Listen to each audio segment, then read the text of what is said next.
Hello, I'm APX Toycat, and Mojang just did something unexpected by releasing a brand new beta and snapshot on a Thursday, but also by including mostly not just gameplay features, but outside the game features like a brand new play screen for Minecraft Bedrock, or a brand new way you can be banned for having an inappropriate skin or an inappropriate name on Minecraft Java Edition. These are of course controversial changes, and Lord knows the Java Edition community doesn't have enough of those in online multiplayer, so let's actually talk about what is inside the snapshot and beta, and why exactly they're doing it, because that's the important thing to say, and we'll start with the Java Edition today, where they are releasing Snapshot 23W33A, or 1.19.1, the sequel in terms of the community reaction you might say, but with that said, it's called that because it's the first snapshot in the 33rd week of 2023, and what exactly is found inside of it, besides the big controversy, let's go down and let's explain that now. So first things first, it does have to be said that this is a snapshot that is working on 1.20.2, so the next minor update, it is mostly fixing bugs, so sponges and wet sponges now have their own sounds, which is interesting, right? Here is the sponge sound as we break this one, and here is the wet sponge sound. As you can see, there's a slight difference in how long that sound goes on for. It makes sense to me that you should know just not only by looking but also by sounds which one is wet sponge and which one is wet. This is a pure improvement, just like how it's a pure improvement to have a narrator hotkey, so Control plus B is what this is by default. Narrator, this allows you to turn on the narrator, which is really interesting. You can also set it to chat only, or you can set it to system only, or you can turn it off using Control B. You can also change this hotkey or turn it off altogether by going to Options, Accessibility, and all the way in the bottom right is allowing the narrator to be toggled off with Control plus B. This is a fun little addition, and it's pure accessibility. I think in general, accessibility is purely a great thing for games when it doesn't intrude with everyone else, or even better, when it adds to everyone else's experience. I think the narrator is really fun, and I think that's what they've done in this case. Speaking of what they've done in this case, there is a new player reporting category. Oh, you know, should we talk about various technical changes to mobs instead? Did you know mobs are now able to reach you based on the distance between that mob and your head? Not any point, it used to be based on a specific point in that mob. Now any point in that mob can be close enough to your head, it will be able to damage you. This is a substantial change, and honestly, the implications of it are hard to say just from that one wording, but it is worth mentioning after this update, you'll see a slight change in how mobs hit you, but you'll also see a player in how players hit you. Do you know how some people take it upon themselves to work out where someone lives and report, you know, like go for ridiculous lengths to be mean to people online? Well, one of those fun ways you might say, if you were a cynic, is that now you can report people, not just for, you know, wanting to report in general, but also for their skin and their username. It's not enough to have an offensive something in chat or offensive behavior, you're also now allowed to report people for having offensive names and skins. And, you know, to be fair, this sounds really bad on paper, but officially, the response to having an offensive name is that Minecraft will ban your name, make it unavailable for any other players, and when you next log in, you'll be asked to change your name, and if you have an inappropriate skin, let's say you have a pussy as your skin, that's not okay, you can't, can I say that in a Minecraft video? Let's just say that, you know, you have a ridiculous, ridiculously good looking pussy as your skin, but if that was the case, you might get in some trouble with someone online who says, hey, that's not okay, and so if that was an inappropriate skin and a Mojang staff member agreed, they would ban your skin, reverting you to the default skin and asking you nicely to pick another one. So this isn't that controversial on the surface. I would say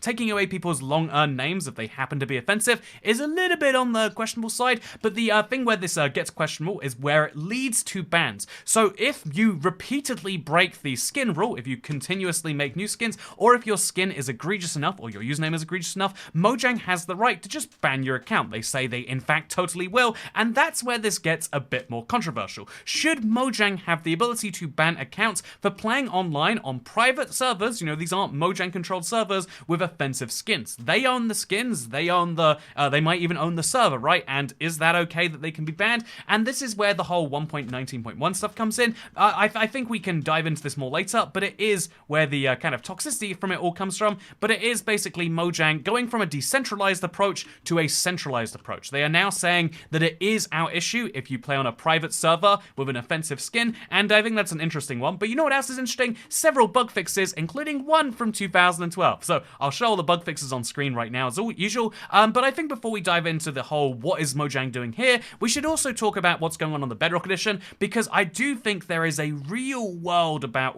there's a really good reason why Mojang needs to do this, but I also think there's a really interesting reason that Mojang would change their menu screen, which they have done in the Bedrock equivalent of the snapshots. These are called betas or previews. In this case, we're in 1.20.30.22, the preview, which includes a brand new menu. And this is what the current menu looks like for Minecraft Bedrock. As you can see, you've got worlds, friends, servers, and it's a big list going down. It's existed this way forever, and I don't think anyone loves it. People just kind of put up with it. And the most interesting thing is when you create new world, instead of going straight to the world select screen, it says which marketplace template would you like to buy, maybe. And I think that's a bit of a weird thing for someone making a new world. And so a really good improvement that isn't just solely all about how can we drive more people to the marketplace is this new create new world button, where create new world and worlds by creators are separated over here. So when I just want to start a new world, we just press the button and we're there. If I do want to play a world from creators, we can find that button right here and it's wonderful. But even more interestingly, there's also this import world option. This allows you to take an MC world file, which you've downloaded, and it makes it even easier to put it into Minecraft because you don't have to double click it. You can press the button, it loads up your Windows File Explorer, and then you can put that world straight into the game. So for example, let me take my Superflat 49, which I have right over here.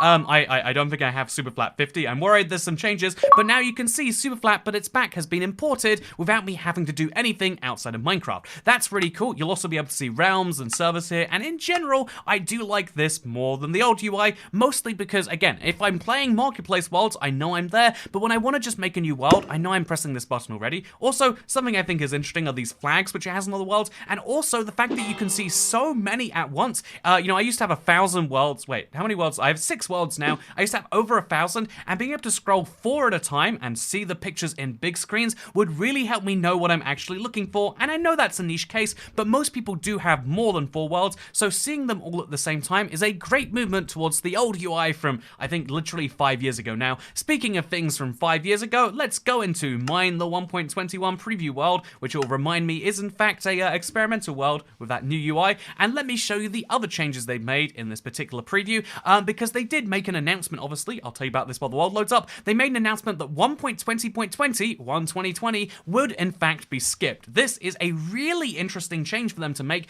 because you know, it's been a while since we skipped a 20 update, but this means that, yeah, we are going straight from 1.20.10 to 1.20.30. We were expecting the 1.20.20 update this week or next week, but now we'll have to wait until perhaps the end of the month for 1.20.30. I would say next week or the week after is very, very unlikely, and so when will we receive that?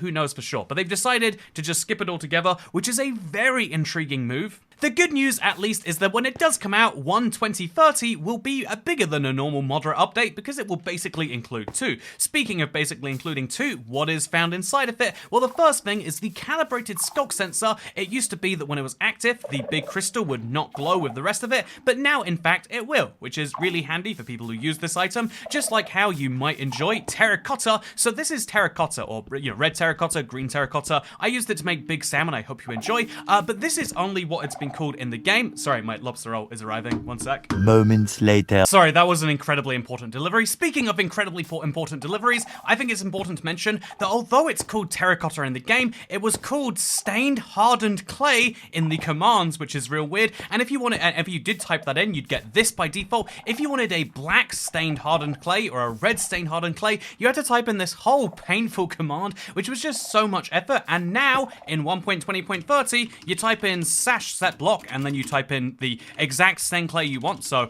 if we type in a stained clay, or rather, you can actually type in the terracotta even. Wow, that is life-changing right there. Now you can just type in /black terracotta, and it's solved. If you wanted to have red terracotta, you wouldn't have to type in the command super specifically. You just type in red terracotta, and correctly, and boom, now you can actually do that. What a wonderful change. Speaking of wonderful changes, this one is small, but when you fire a crossbow, that is when you're meant to be using durability, but there's been a bug in Minecraft Bedrock where when you draw it back, that's instead where the durability is used. This means that if you had the last shot on your crossbow would break before you could actually fire it, which would be a waste of your last arrow, obviously. But if you want to shoot sniffers, you monster by the way, you can now, well, you know, it's fine, I missed. If you want to shoot sniffers, now you can do that. Speaking of things you can now do, so this /set block command can be used for a lot of things, but one of the interesting ones is you can place down hanging signs. So I'll place down a hanging sign of the, I don't know, the bamboo variety right here. It makes you crouch, which I think is kind of fun. But as you can see, this is the hanging sign with the correct hitbox, but in 1.20.20 and before, it would actually have the really wide hitbox, which is really odd, and that's something they fixed. So yeah, it's a bug fix update. It fixes all sorts of even smaller things than this. It's also added a bunch of new creator features to the pipeline, and also they've decided to make the recipe unlocking now a default part of the game. It is turned on by default. It's not just there. It will be turned on by default, and so when 1.20.30 comes out, you will now have to do that by default, which makes it quite a big update. Add in all the block breaking, add in all of that, and you've got yourself a surprisingly sized update, which, again, I do think it's weird they combine them together. I was absolutely sure that 1.20.20 would be releasing this week, and I do imagine that was the plan that they changed for various reasons, but it means that I have a whole, I was planning, because usually when updates come out, like this early, it means that there's this weird delay between me going through the update and having the video, so this time we made sure we got everything that was going to be in the update, and indeed I think we did a great job. I made the video and it was ready to go right after we confirmed the update was out, and it had all the features. We were ready to change it if we needed to, but despite making the entire video, 1.20.20 is just being skipped, and so for members, I'll release a news video for the update that never was, because yeah, that's now a thing that I have, which is kind of ridiculous. I think that's the weirdest member exclusive we've ever had on the channel, it has to be said. Do you want to see a news video for an update that never came out? Because boy, do we have the best membership club on this channel. But for real, there are all sorts of benefits, and it's also a great way to support a channel you care about. Speaking of supporting channels that you care about, something that I think Mojang needs to do is really respect the community's attitude towards various enforcement attitudes, and this is where I think there are issues with the new skin and, name changes, which it does have to be said, just 100% right now, right here, are not exactly what they should have been doing. I think Mojang, ignoring the liability aspect of it, which we do need to dive into, Mojang is doing something that is unpopular, and that is always a sign for change. I don't think it's going to be as unpopular as these memes seem to suggest, but, it does go to say that, this is an update that Mojang is getting some flack for, and will get some flack for, and to me that's a sign that they should engage better with the community, but I also think that a lot of the community don't appreciate that Mojang aren't just trying to be evil. They're not just trying to sit out there like, how can we ruin people's days? I think there actively are reasons why they need to release updates like this, and the biggest one is legal liability. You can claim that third-party servers are private all you like, but when you're the largest video game on the planet and you have servers which basically function as parts of the game, as things like Hypixel very much do, you can't really argue anymore that the skins that you use on those are nothing to do with Minecraft, especially when you're uploading people to upload those skins. So I think the skins in the names are real legal liability for Mojang, which they could totally take on, but this could equate to, millions or hundreds of millions of dollars in particular US cases if someone sues for bad enough emotional damages. I don't actually know the extent of this, but there is real concerns that I'm sure all sorts of regulatory bodies have thrown Mojang's way, and basically every big company, when they're confronted with this, just goes, okay, please don't mess with us, we'll make the tiny changes you like if you really have to, and whether that's for good or for bad depends on your opinion of regulatory bodies and the legal systems and the country you live in, but it mostly comes down to, in the United States, it is a very, very big deal, and so it's something Microsoft is kind of getting in front of. I do think, however, there are better ways to handle this. One is to make very clear guidelines on what is and isn't allowed, but obviously, Mojang has the fear that if they do this, people might take advantage, but if you make clear guidelines, and those guidelines should be read by a reasonable person as banning things which are explicit, but not banning things like cats or sniffers, then I think you'll be totally fine. I think there is a real grey area in having such broad enforcement terms and saying Mojang staff will decide, because is a frontline Mojang employee actually the right person to decide whether a skin or username is appropriate? Can they tell if that username is a fun joke that goes back years, or do they just, it's really weird. It's easy for them to be overzealous or overlax, and given that it's a company trying to reduce their liability, they're more likely to be overzealous, and this is the problem I think Mojang needs to address. Mojang has a clear trust issue with the community, which is something only they can fix, but I think the obvious part of this that causes people a lot of concern is Minecraft needs to just tell people very honestly what age age are you intending Minecraft to be for when you make changes like this?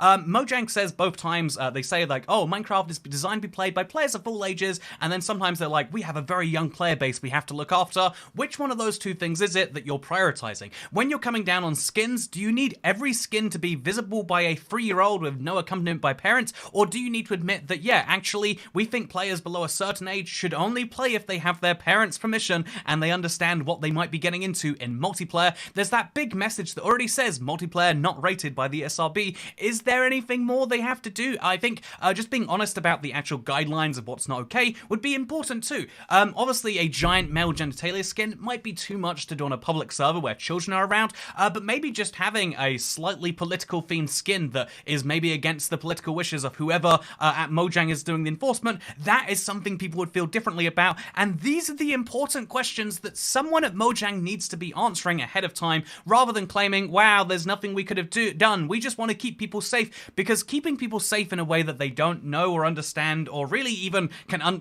there's not even a clear description of what, is where I think people have issues. With that said though, I think this is a relatively minor thing. Loads of people said no one would play Minecraft after 1.19.1.